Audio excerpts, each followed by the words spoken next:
If you're new to reselling, one decision you need to make is, are you a profit is profit type of seller or high profit only? When we first started, we were a profit is profit type of seller. It was a lot easier for us to find inventory because we were willing to go pretty low as long as we made some money. But since we were able to find way more items, it also meant that we had an increased volume of sales. But on the flip side, it's a bigger time investment because you have to photo, list, and ship all of these low profit items, and they take just as much time as a large profit item would. So basically, you're making less per hour because you're having to do more for less. And on top of that, picking up all of this extra inventory that isn't making that much money still requires a lot of space. And then when it comes to high profit items, obviously we're getting a better return on our time. We're going to make more per hour because the items that are selling are higher profit. But the downside is, just because you want high profit only doesn't mean that high profit items are just going to magically appear now. So sourcing for high profit items is a lot harder. When we were doing profit is profit, we had 450 to 500 listings on average. Since we started focusing on higher profit items, we have dropped down to an average of 200. In 2023, we were still doing profit is profit, but for 2024, we have been focusing on higher profit items. Our average sales price per item has gone up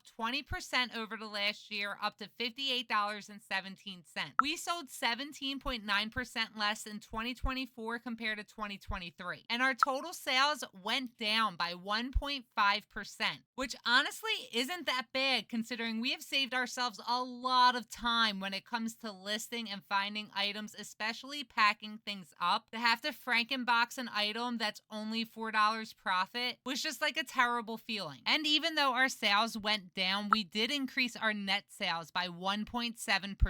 We 100% will be sticking with growing our average sales price per item, which is the right move for us in our store, but it doesn't mean it's the right move for you. So are you a profit is profit type of seller, or are you big profit only? And if you're into reselling and want to see more like this, make sure you hit that follow button.